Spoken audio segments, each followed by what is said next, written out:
स्वास्थ्य पत्रिका हमारी सेहत के आज के अंक के साथ शालिनी मित्तल स्वीकार करिए हमारा नमस्कार। दोस्तों, इस कार्यक्रम में हम लेकर आते हैं आपके लिए स्वास्थ्य से संबंधित ढेरों जानकारियाँ। ऐसे ही ढेर सारी जानकारी समेटे है हमारा आज का अंक। रहिएगा हमारे साथ। आज शामिल है एंटीबायोटिक्स जागरूकता सप्ताह पर विशेष जानकारी, साथ ही राष्ट्रीय मिर्गी दिवस और विश्व सीओपीडी दिवस पर जानकारी, और साथ ही साथ 14 नवंबर को मनाया गया विश्व मधुमेह दिवस, उस पर भी जानकारी देंगे डॉक्टर अजय गुप्ता। इसके अलावा होगा कैंसर और प्रजनन संरक्षण से संबंधित जानकारी। हमारी विशेषज्ञ होंगी fertility and IVF expert doctor Prachi Banara. कार्यक्रम में आगे आप सुनेंगे भेंट वार्ता फैटी लिवर से संबंधित। विशेषज्ञ होंगे liver specialist doctor Ashok Chaudhary. विश्व रोगाणुरोधी जागरूकता सप्ताह world anti microbial awareness week हर साल 18 से 24 नवंबर तक मनाया जाता है। श्रोताओं, आज आवश्यकता है स्वास्थ्य हितधारकों, नीति निर्माताओं, स्वास्थ्य देखभाल प्रदाताओं और आम जनता को रोगाणुरोधी प्रतिरोध जागरूकता चैंपियन बनने की। World anti microbial awareness week को पहले विश्व एंटीबायोटिक जागरूकता सप्ताह कहा जाता था। 2020 से इसे विश्व रोगाणुरोधी जागरूकता सप्ताह कहा जा रहा है। ये बदलाव antibiotics, anti fungal, anti parasitic और एंटी वायरल सहित सभी एंटी माइक्रोबियल्स को शामिल करने के लिए किया गया है। 2015 से सालाना आयोजित होने वाला ये सप्ताह एक वैश्विक अभियान है, जिसका उद्देश्य दुनिया भर में रोगाणुरोधी प्रतिरोध के बारे में जागरूकता बढ़ाना और दवा प्रतिरोधी संक्रमण के विकास और प्रसार को धीमा करने के लिए आम जनता, स्वास्थ्य कार्यकर्ता और नीति निर्माताओं के बीच सर्वोत्तम प्रथाओं को प्रोत्साहित करना है। श्रोताओं, 14 नवंबर को प्रतिवर्ष विश्व मधुमेह दिवस मनाया जाता है। इसका उद्देश्य क्या है, इस पर और जानकारी दे रहे हैं doctor Ajay Kumar Gupta, consultant internal medicine. ऐसी किसी भी कंडीशन जिसमें कि आपकी शुगर ज्यादा हो, उसको हम डायबिटीज बोलते हैं। अब इसमें जो पैनक्रियाज होता है हमारा, वो या तो इंसुलिन प्रोड्यूस नहीं करता है, या इंसुलिन जब प्रोडक्शन हो रहा है वो इनकॉम्पिटेंट होता है। यानी आपका जो इंसुलिन प्रोडक्शन है वो इतना अच्छा नहीं है जिससे कि आपकी जो शुगर्स हैं उसको कंपनसेट कर सके। इसको हम लोग ब्रॉडली डायबिटीज की डेफिनेशन बोलते हैं। दूसरा, अगर आपके घर में किसी को शुगर है, सपोज अगर आपकी ब्रदर या सिस्टर में शुगर है लेकिन आपको अभी तक शुगर का पता नहीं चल पाया है, और अगर आपकी उम्र 40 से ऊपर है, तो आपको एक तो खान पान का और अपने एक्सरसाइज का थोड़ा ध्यान रखना पड़ेगा। आपको टाइम टू टाइम अपने चेकअप्स कराने चाहिए। अगर आपका शुगर बिल्कुल नॉर्मल है तो भी आपको रिकमेंडेड है कि हर साल अपना बॉडी चेकअप कराएं अगर आपकी उम्र 45 से ऊपर है तो, ताकि आपको शुगर ना हो। अगर आपके माता पिता में से किसी एक को शुगर है तो काफी चांसेस हैं कि आपको भी शुगर हो जाए, अगर आपका लाइफस्टाइल ठीक नहीं है, या आपका वजन ओबेसिटी ग्रेड में आता है, या आपकी जो दिनचर्या है उसमें एक्सरसाइजेस बहुत कम है।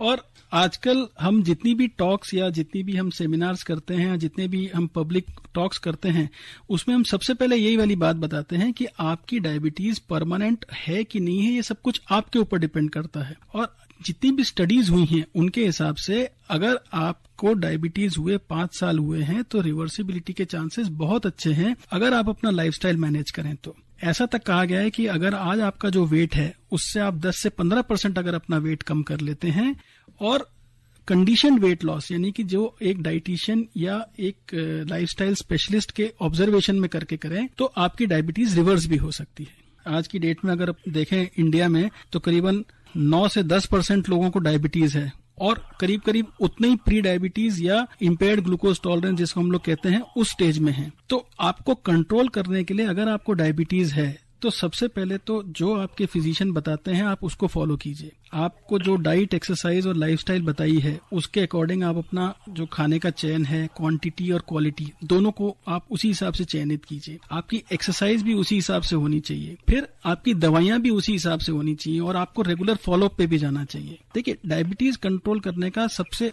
उचित और उत्तम जो तरीका है वो है कि आप रेगुलरिटी मेंटेन करें हर चीज में।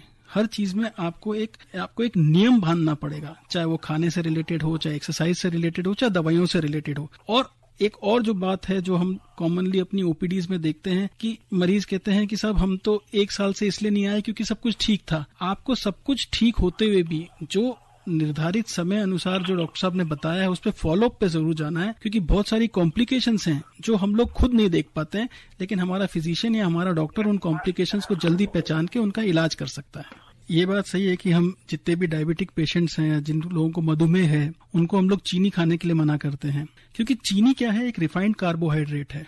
जैसे चीनी है, मैदा है, या आपके बेकरी प्रोडक्ट्स हैं जिसमें कि बिस्किट है, केक है, पेस्ट्री है, ये सब रिफाइंड कार्बोहाइड्रेट्स हैं जो कि आपकी शुगर को एकदम से ऊपर बढ़ाते हैं। लेकिन ऐसा नहीं है कि खाली चीनी से ही शुगर बढ़ेगी। हमारी ये भ्रम है कि भाई खाली चीनी से ही शुगर बढ़ती है, लेकिन बहुत सारी ऐसी चीजें हैं जिसमें कैलोरी कंटेंट बहुत ज्यादा होता है, जिसको हम लोग ग्लाइसेमिक लोड बोलते हैं, यानी कि अंदर जाने के बाद वो पचने के बाद कितना कैलोरी देगा या कितनी शुगर देगा, इसके बारे में हमारी नॉलेज कम है। जैसे हम आजकल कई बार एड में देखते हैं कि ये शुगर फ्री आइसक्रीम है या ये शुगर फ्री मिठाई है, तो शुगर फ्री मिठाई से आपकी शुगर कम होगी ऐसा कुछ नहीं है, आपके पास शुगर कंटेंट ही कम है। लेकिन जो मिठाई में मावा है, जो खोया है, जो ड्राई फ्रूट्स हैं, या सपोज जैसे हम लोग सुनते हैं कि भाई शुगर फ्री काजू की कतली, लेकिन उसमें जो कैलोरी कंटेंट है वो तो बहुत ज्यादा है। भाई शुगर कितना, आधा चम्मच एक बर्फी में होगा, लेकिन जो कैलोरी कंटेंट है वो तो बहुत ज्यादा है। तो खाली चीनी कम करने से आपका शुगर कंट्रोल हो ऐसा जरूरी नहीं है।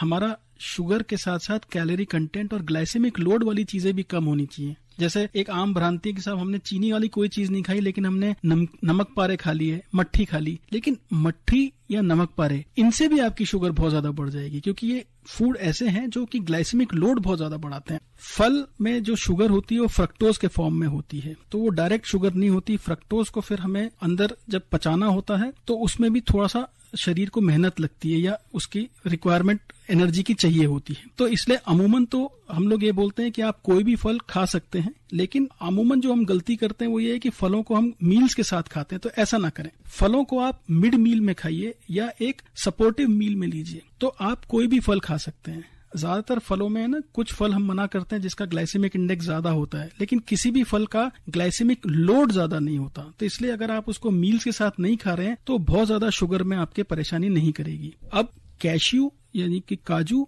और रेजिन्स यानी कि किशमिश, ये दो ड्राई फ्रूट्स ऐसे हैं जो थोड़ा सा शुगर लेवल को बढ़ाते हैं और इनका ग्लाइसेमिक लोड ज्यादा होता है। लेकिन जैसे बादाम है, पिस्ता है, चिलगोजा है, अखरोट है, ये आप इजीली खा सकते हैं, चाहे आपको अगर शुगर है तो भी, लेकिन एक लिमिटेड अमाउंट में। हम लोग जो अपने मरीजों को एडवाइस करते हैं, आप होल ग्रेन्स जैसे दलिया है, मिलेट्स है ना, सीरियल्स है, अंकुरित दालें हैं, ये सब आप ब्रेकफास्ट में लीजिए। हेल्दी ब्रेकफास्ट लीजिए, जैसे कि हम लोग एक प्लेट मेथड बोलते हैं, जिसमें कि 1/4 प्लेट प्रोटीन्स की हो और 1/4 प्लेट आपकी कार्बोहाइड्रेट्स की हो।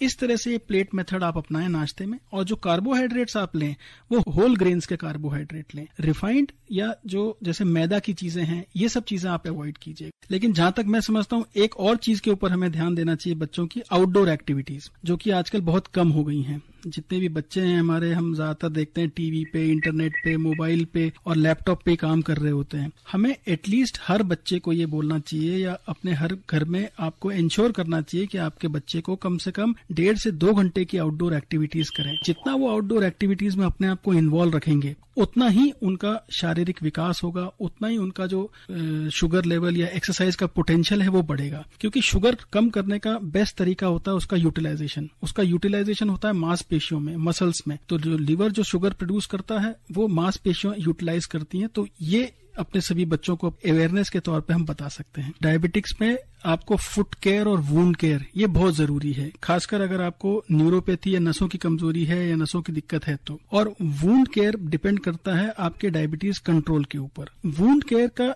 ठीक होना उतना ही जरूरी है जितना कि आपका डायबिटीज कंट्रोल होना, और जितनी जल्दी वुंड आपका ठीक होगा उतना ही अच्छा आपका डायबिटीज का कंट्रोल रहेगा। क्योंकि जैसे जैसे इन्फेक्शन बढ़ेगा आपका डायबिटीज का कंट्रोल भी खराब होता जाएगा। इस साल का जो थीम है वो एजुकेशन पे है, एक्सेस टू डायबिटीज एजुकेशन जैसे इस बार का थीम है। तो एक तो हमें खुद और अपने आसपास के लोगों को जागरूक रखना चाहिए डायबिटीज के बारे में। ये कोई लाइलाज बीमारी नहीं है, ये कोई ऐसी बीमारी नहीं है जिसके लिए हम सोच फिकर चिंता करें या हम अपना बिल्कुल डिप्रेस हो जाएं। आजकल हम इनको रोगी भी नहीं बोलते हैं, हम इनको बोलते हैं पीपल लिविंग विद डायबिटीज। यानी आपको डायबिटीज है, ठीक है, आप अगर अपनी दिनचर्या ठीक रखते हैं, आप एक प्रॉपर एक्सरसाइज शेड्यूल रखते हैं, आप अपनी डाइट प्रॉपर रखते हैं, आप अपनी दवाइयां टाइम पे लेते हैं, आप अपने वजन को ठीक ठाक कंट्रोल करते हैं और आप अपने डॉक्टर की सलाह टाइम टू टाइम लेते हैं, अपने जो टेस्ट हैं वो टाइम टू टाइम कराते हैं, तो आप में और एक नॉन डायबिटिक की लाइफ में बहुत ज्यादा फर्क नहीं है। और जितनी भी स्टडीज हैं उनमें भी लाइफ एक्सपेक्टेंसी जो है, अगर नॉन डायबिटिक की 83 साल है तो diabetic with controlled and proper follow up life expectancy 80 साल है।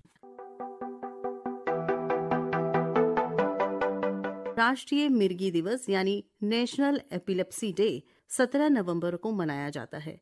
इसका मुख्य उद्देश्य लोगों को मिर्गी रोग, इसके लक्षण और बचाव के प्रति जागरूक करना है। मिर्गी को मस्तिष्क का एक पुराना विकार माना जाता है जो आवर्तक दौरे का प्रतीक है। ये देखा गया है ये किसी भी आयु वर्ग के लोगों को प्रभावित कर सकता है। मिर्गी एक न्यूरोलॉजिकल स्थिति है जो दौरे का कारण बन सकती है। इसकी गंभीरता एक व्यक्ति से दूसरे व्यक्ति में भिन्न हो सकती है। मिर्गी के दौरे के प्रति जागरूकता और भी महत्वपूर्ण है ताकि देखभाल करने वाले किसी भी समय किसी भी अप्रत्याशित स्थिति को संभाल सकें।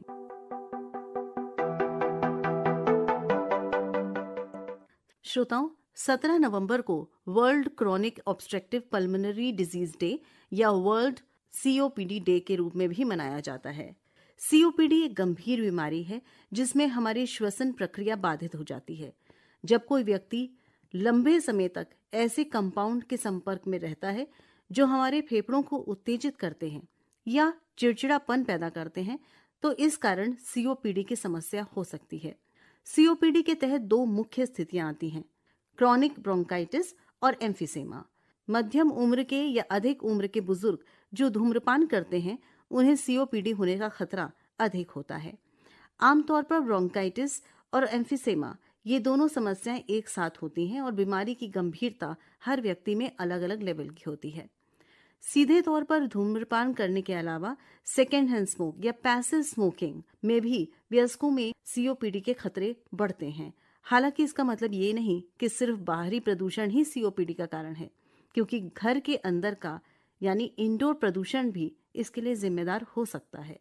वैश्विक स्तर पर देखें, घर के अंदर और आसपास मौजूद वायु प्रदूषण के संयुक्त प्रभाव की वजह से हर साल लगभग 70 लाख लोगों की समय से पहले मृत्यु हो जाती है। COPD के लक्षण के बारे में आपको जानकारी दे दें। विशेष रूप से शारीरिक गतिविधियों के दौरान सांस की तकलीफ हो, घरघराहट हो, सीने में जकड़न, कफ के साथ लगातार खांसी बनी रहे, बार बार श्वसन संबंधी संक्रमण हो रहा हो, शक्ति में कमी आ रही हो, अनायास वजन कम हो रहा हो, सूखे हुए टखने हो या थकान हो, ये सारे ही लक्षण COPD की तरफ इशारा करते हैं।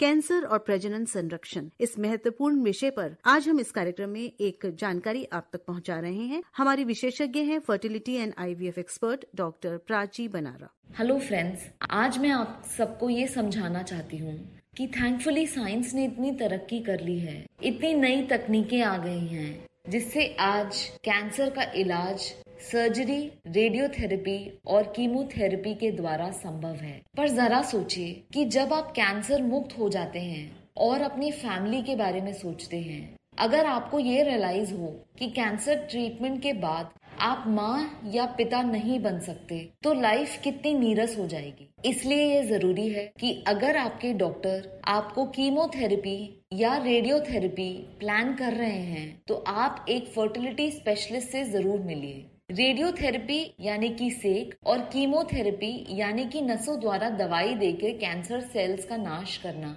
इन दोनों ही तकनीकों से हमारी अंडेदानी के अंडे और टेस्टिस के शुक्राणु दोनों की क्वालिटी और मात्रा में भारी फर्क पड़ता है। इसलिए ये जरूरी है कि जब भी आप कैंसर ट्रीटमेंट के लिए प्लान करें, उससे पहले अपनी फर्टिलिटी प्रिजर्वेशन के ऑप्शन जरूर समझें। पुरुषों में फर्टिलिटी प्रिजर्वेशन एक बहुत ही सिंपल तकनीक है। आप अपना वीर एक फर्टिलिटी क्लिनिक में आके देते हैं। तकनीकों द्वारा इससे अच्छे शुक्राणु सेपरेट करके 2 से 3 वाइल में शुक्राणु सेव कर लिए जाते हैं और आगे जाके जब भी आप पिता बनना चाहते हैं, ये शुक्राणु उसी कंडीशन में वापस रिवाइव किए जा सकते हैं। कभी कभी अगर वीर देखने में कुछ प्रॉब्लम होती है, तो बहुत ही छोटी सी सर्जरी द्वारा डायरेक्ट टेस्टिस से शुक्राणु निकालने का प्रोसीजर किया जाता है। महिलाओं में क्योंकि अंडे बॉडी के अंदर होते हैं, हमें एग प्रिजर्वेशन करने के लिए लेडी को हार्मोनल इंजेक्शंस देने पड़ते हैं। ये हार्मोनल इंजेक्शंस उनकी कैंसर और उनकी खुद की सेहत के लिए हानिकारक नहीं होते। ये डोजेस और टाइप ऑफ इंजेक्शंस इसी प्रकार से डिसाइड किए जाते हैं कि ये आपके कैंसर को या आपकी ओवरऑल हेल्थ को डिटोरेट ना करें। ये हार्मोनल इंजेक्शंस और कुछ दवाइयों से जब आपके शरीर में अंडे मैच्योर होने लगते हैं तो उनको एक बहुत ही सिंपल प्रोसीजर द्वारा शरीर से बाहर निकाल लिया जाता है। इस प्रोसेस में आपकी बॉडी में कोई कट नहीं लगाया जाता और ये वजाइना के थ्रू एक बारीक सी नीडल डाल के बाहर निकाल लिए जाते हैं और बहुत ही अच्छी टेक्निकों द्वारा लिक्विड नाइट्रोजन में आगे फ्यूचर यूज के लिए क्रायो प्रिजर्व किए जाते हैं। ये दोनों ही तकनीकों द्वारा हम अपनी फर्टिलिटी कैंसर ट्रीटमेंट के बावजूद भी प्रिजर्व कर सकते हैं और आगे जाके जब भी हमें जरूरत पड़े हम ये अंडे या शुक्राणु यूज कर सकते हैं। मैं आप सबको ये भी बताना चाहती हूँ कि एक अच्छी लाइफस्टाइल यानी कि बैलेंस डाइट, एक्सरसाइज और मिनिमम 7 to 8 आवर्स स्लीप से आप अपनी फर्टिलिटी प्रिजर्व कर सकते हैं। ये बहुत जरूरी है कि हम धूम्रपान और अल्कोहल का सेवन ना करें, हेल्दी लाइफस्टाइल रखें जिससे नेचुरली भी हमारी फर्टिलिटी प्रिजर्व की जा सके। बट अगर हमें कैंसर ट्रीटमेंट लेना है तो कैंसर ट्रीटमेंट के कुछ ही दिनों पहले अगर आप एक फर्टिलिटी स्पेशलिस्ट से मिलते हैं तो वो शुक्राणु या अंडों को इस तरीके से प्रिजर्व कर सकते हैं जिससे आप अपने ही अंडों से आगे पेरेंट्स बन पाएं। Thank you.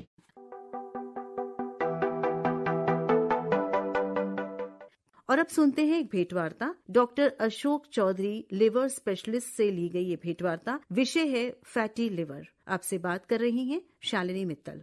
डॉक्टर साहब बहुत बहुत स्वागत है आकाशवाणी के स्टूडियो में आपका। धन्यवाद। नमस्कार टू आप सबको। डॉक्टर साहब लिवर की बात करते हैं तो ये शरीर का एक बहुत ही बड़ा अंग है। अगर हम ये कहें कि शरीर का शायद दूसरा सबसे बड़ा अंग इसको माना जाता है और साथ ही साथ ये बहुत सारे महत्वपूर्ण कार्य करता है, बायोलॉजिकल फंक्शंस हमारे शरीर के लिए करता है और इसका स्वस्थ रहना बहुत आवश्यक है। हमारे शरीर को अगर नॉर्मल रखना है, स्वस्थ रखना है तो एक बहुत कॉमन शब्द है, बहुत कॉमन सुना जाता है फैटी लिवर और आजकल तो बहुत कॉमन हो गया है। तो क्या होता है फैटी लिवर और क्यों इतना कॉमन हो गया, ये पहले जानना चाहेंगे आपसे।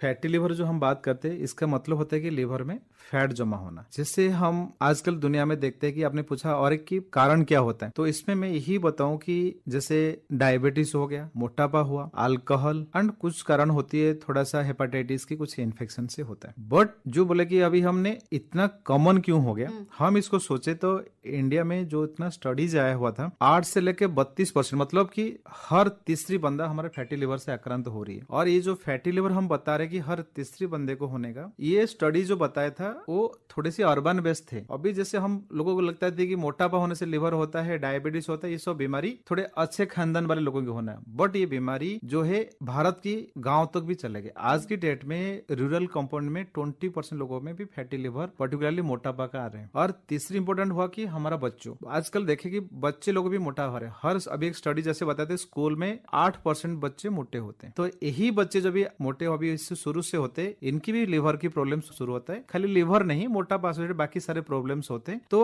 आज मैं यही बताऊं कि कितना कॉमन इसी के लिए हुआ है। पहला चीज है कि हमारा मोटापा जो बता रहे कि इंडिया में अभी बढ़ते जा रहे हर कदम में। फिर उसके बाद डायबिटीज। डायबिटीज में इंडिया हुआ सेकेंड कैपिटल, 67 मिलियंस को डायबिटीज हो रही है। फिर उसके बाद हमारा सोशियो इकोनॉमिक स्टेटस बढ़ते गया तो हमारा लाइफस्टाइल कम हो गई। आपके पास चलने के साधन है बट गाड़ी के बिना हम नहीं निकलते। और जो भी कुछ था, जैसे हमारा मोबाइल से गैजेट्स आ गए तो हमारा एक्टिविटी खत्म हुआ, तो हमारा वेट बढ़ने का, सेडेंटरी लाइफस्टाइल होने का, इवन वेट नहीं बढ़ के भी लाइफस्टाइल की प्रॉब्लम्स बढ़ते गए। जैसे लाइफस्टाइल प्रॉब्लम बढ़ा, फैटी लिवर ऑल्सो उसी तरीके और एक लाइफस्टाइल की प्रॉब्लम हुई। तीसरी जो रहा कि अल्कोहल। अल्कोहल जो है जिससे हमारा लेवल ऑफ सोशल बढ़ते जा रही है, तो हमारा इसकी कंजप्शन भी बढ़ती जा रही है। और इसी के लिए हमारा 2021 में last year government of India से फैटी लिवर को हमारा नेशनल हेल्थ प्रोग्राम में इंक्लूड किया गया है। अच्छा। ये एक पहली बीमारी जिसमें है कि non communicable disease disease group में फैटी लिवर को लिया गया है एंड उसकी भी एक्शन प्लान अभी हो रहे कि हम कैसे, जैसे आपने बताया था इतना कॉमन होने से सरकार को भी सोचना पड़ता है, तो ये धीरे धीरे उसके लिए action and time frame wise भी प्लान हो रही है। तो आपने काफी विस्तार से बताया डॉक्टर साहब कि किन किन कारणों से इसका जो है हमारे देश में इतना प्रकोप बढ़ गया है, क्योंकि एक लाइफस्टाइल डिजीज है। इसके अलावा मोटापा इसका एक मुख्य कारण बनता है। और कौन कौन सी, जैसे आपने बताया डायबिटीज है, या बच्चों में भी, पहले हम नहीं सुनते थे बच्चों में फैटी लिवर होना, पर आजकल ये भी आम हो गया है। तो सीधे सीधे इसका जो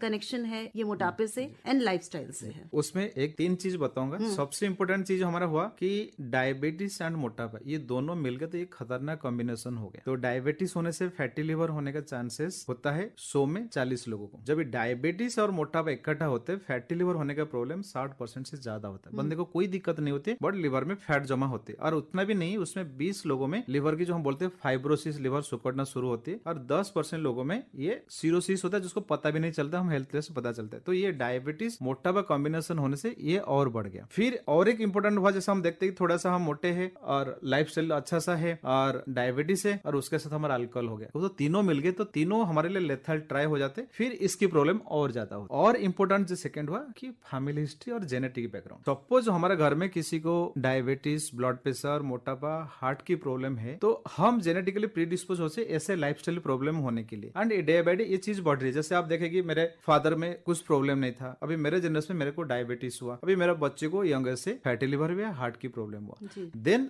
आपने उसके लास्ट मतलब बच्चों में क्यों होने लगा हमने पता नहीं चलता था। अभी ये भी एक कंसर्न आया, अभी WHO ने बताया कि 2030 तक ये emergency inclusion of the childhood obesity address by the public system. इसका मतलब यही होता है कि हमने बच्चों में, जैसे मैंने अभी पहले बताया था कि 5 to 8% बच्चों में अभी मोटापा आ रही है। एंड ये जो है बच्चे आज का है, आगे जाके अडल्ट बनेंगे, आज का एडोलेसेंट, फ्यूचर का अडल्ट। एंड अभी जो स्टडी बता रहे हैं कि बाय 2030 इंडिया में 29 मिलियन बच्चे जो ओबेस है वो आड़ होंगे। देन ये एडिशनल हमारे लिवर डिजीज को, बीमारी को भी एक पूल बनाएंगे। तो डॉक्टर साहब ये क्यों होता है और कौन ज्यादा प्रोन होते हैं और किनके साथ होने से ये और डेडली हो जाता है, ये सब आपने बताया। कैसे पहचाने अगर किसी को फैटी लिवर है, क्योंकि जब तक टेस्ट नहीं होगा पता नहीं चलेगा। तो कोई ऐसे सिम्टम आते हैं क्या हमारे जिसको हम देखकर या महसूस कर सकें कि हमें फैटी लिवर है?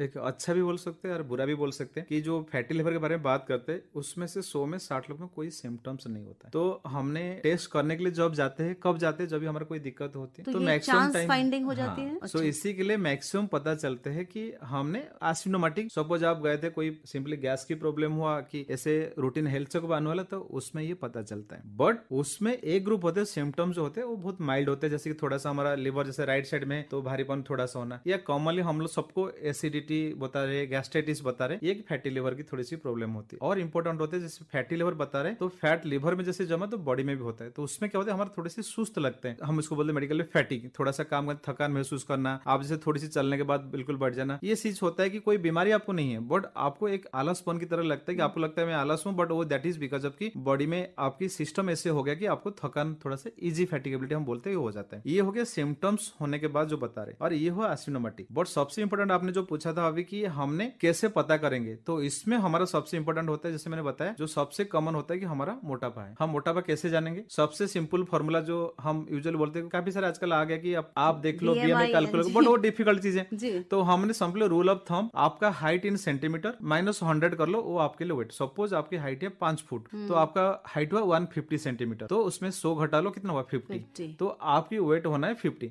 तो मैं आपके माध्यम में वही बताऊं, सब अपने एक स्टिकर लगा लीजिए कि मेरा हाइट इतना है, सपोज मेरा हाइट 165 है, तो मेरा वेट 65 से ऊपर। मतलब बहुत आसानी से आप इसको याद भी कर सकते हैं। हाइट सबको पता होती है अपनी, उसमें से 100 माइनस करेंगे तो 1 को हटा दो, 165 सेंटीमीटर से 1 निकाल जी। तो ये हमारा आइडल वेट होना चाहिए। इससे कितना मार्जिन नहीं, उससे मार्जिन तो नहीं है, बट हम उससे है कि उसके ऊपर है तो वी शुड थिंक ऑफ कि we are little bit over it. सबको ऐसे नहीं होता है, तो ये चीज होना है। फिर उसमें ऊपर है तो हम BMI को देख सकते हैं, BMI ग्रेडिंग होती है 1 2 3, वो हो गया। मोटापा होते तो थोड़ा सा फैटी लिवर रिस्क। सेकंड है डायबिटीज, लॉन्ग स्टैंडिंग डायबिटीज हमारा है, थोड़ा कोलेस्ट्रॉल बढ़ के आ रही है, तो ये चीज होता है। और थर्ड इंपॉर्टेंट चीज होता है हमारे ट्रंकल ओबेसिटी, जो पेट बाहर निकलना, हम बोलते हैं खाते पीते घर के बच्चे, वो हमारा जब पेट बाहर दिखाई दिया आपके 60 से बाहर, तो इसका मतलब थोड़ी सी फैटी लिवर के चांसेस हो सकते हैं। यही कुछ सिम्टम्स है। तो इवन फैटी लिवर के सिम्टम नहीं होके हम टेस्ट करके इसको अर्ली फेज में पता कर सकते हैं। और अर्ली फेज में पता करना क्यों जरूरी है? जैसे मैंने बताया कि लिवर की बीमारी में जो सबसे एंड स्टेज होता है फाइब्रोसिस और सिरोसिस, वो भी बिना सिम्टम से पता चलता है। तो तो बट उसके लिए हमारे पास एक बिग मार्जिन होता है 15 to 20 ईयर्स। तो that's why if we have the high risk symptoms, हम इसको थोड़ी सी स्क्रीनिंग कराना जरूरी है। स्क्रीनिंग कैसे की जाती है जी, तो स्क्रीनिंग के लिए सबको करना बहुत डिफिकल्ट है। तो इसमें हम जैसे आपने पहले बताया हाई रिस्क ग्रुप हम जो भी होते हैं, जो मैंने बताया that could be high risk groups होते हैं, दैट इज एक। सेकंड होता है एक एनुअल हेल्थ चेकअप।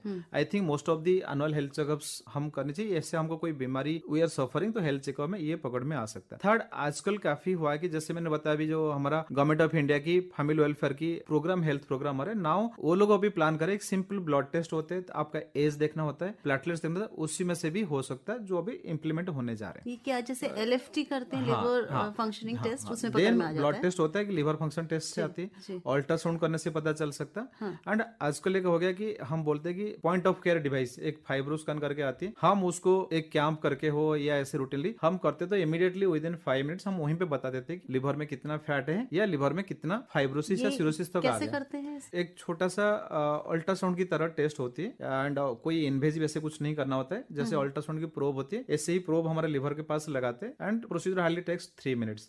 तो उसमें बता देते हैं कि लिवर में फैट ज्यादा है कितना है, तो वो ग्रेडिंग आ जाती है ग्रेड 1 2 3 करके, या उसके चलते लिवर में थोड़ा सा ड्राइनेस फाइब्रोसिस आ गया, उसमें भी पता चल जाता है।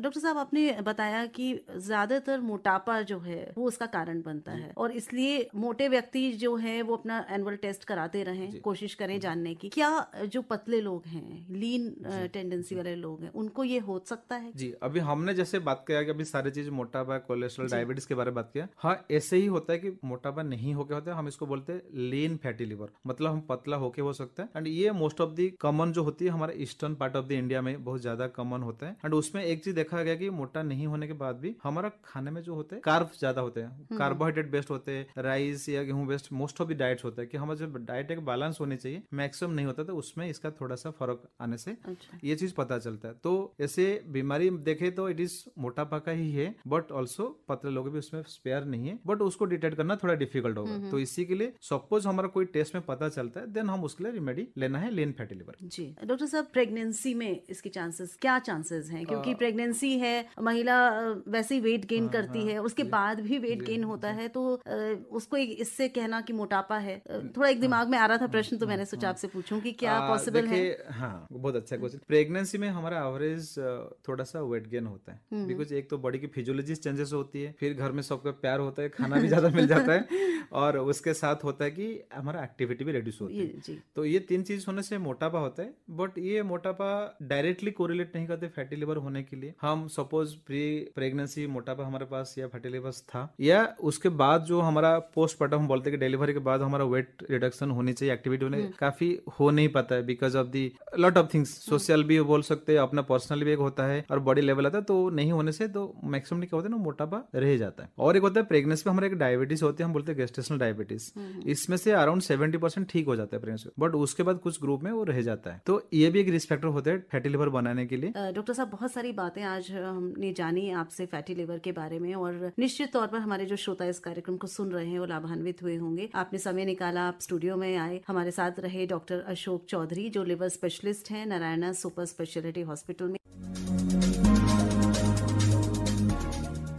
फैटी लिवर, कारण और उपचार। अभी आप doctor Ashok Chaudhary, senior hepatologist, head liver sciences, Narayana hospital से ली गई भेंटवार्ता सुन रहे थे। स्वास्थ्य पत्रिका हमारी सेहत का प्रसारण होता है प्रति शनिवार सुबह 8:45 पर और रात्रि 11:30 पर। आप इस कार्यक्रम में कुछ खास सुनना चाहते हैं, किसी खास विषय पर जानकारी चाहते हैं, तो आप हमें लिख सकते हैं। नोट कर लीजिए हमारी ईमेल ID healthairdaily@gmail.com। आज के इस कार्यक्रम में बस इतना ही, फिर मिलेंगे अगली बार। तब तक के लिए स्वीकार करिए शालिनी मित्तल का नमस्कार।